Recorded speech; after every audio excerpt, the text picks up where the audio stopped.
Hey, good morning. This brother Jerry Van Runk with a slice of toast from the Bread of Life. How are you today? I just want to ask you a question today. Are you rich or are you poor?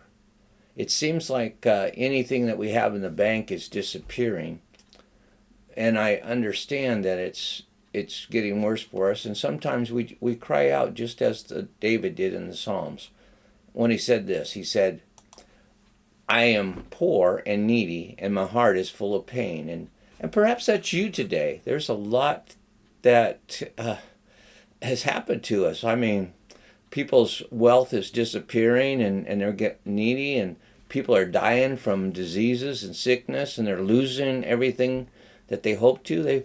Their life has become nothing more than shattered dreams and a broken heart. And perhaps that's you today. But there is great hope for you today yet. It's Proverbs 19:1. It says this, better to be poor and honest than to be dishonest and a fool.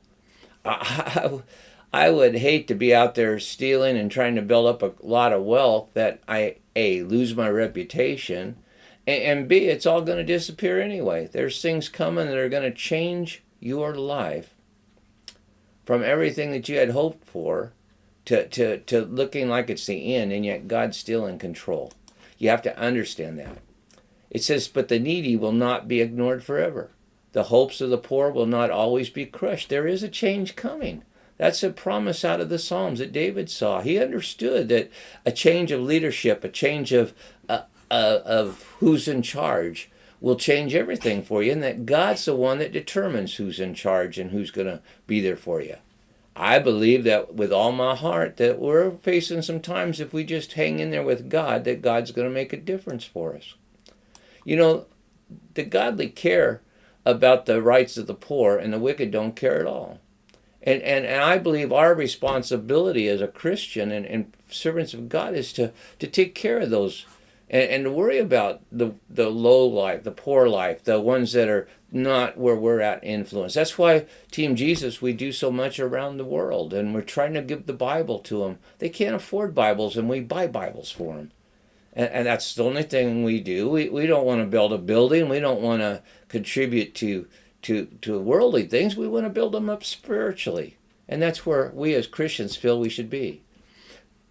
Paul in 1 Timothy writes this. He said that there are people that always cause trouble. That's the ones that are always working and seem to have influence. Their minds are corrupt, and they have turned their backs to the truth. They don't understand that the things of this world are going to pass away, and that the only thing we can take with us is the treasure that we lay up into heaven, to win another soul, to bring somebody into the kingdom. To them, a show of godliness is just a way to become wealthy. How many people today are more concerned about getting money and building up their own estate and great homes instead of building up the kingdom of God? Paul goes in the next verse, and he says, they think that great gain is godliness, and yet true godliness is being content with what you have.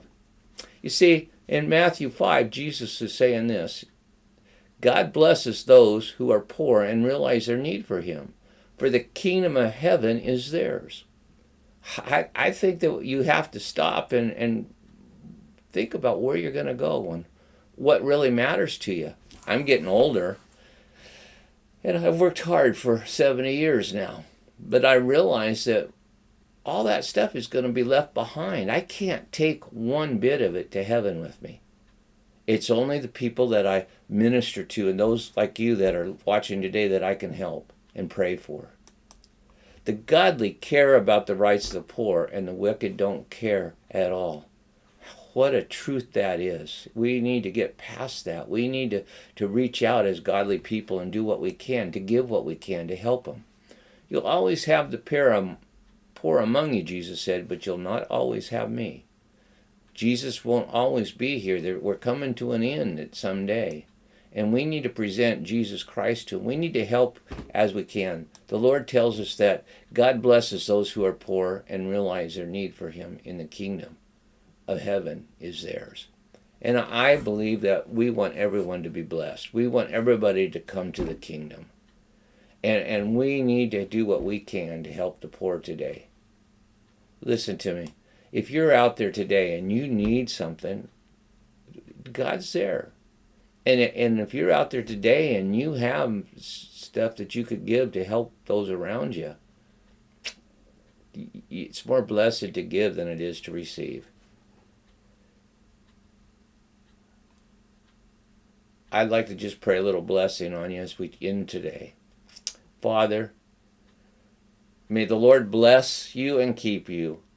May the Lord make his face shine upon you and be gracious to you. And may the Lord turn his face towards you and give you peace. I want you to be blessed today. But find somebody out there that needs a blessing and bless them. And watch how God turns around and blesses you. Until I see you again, this Brother Jerry. Goodbye.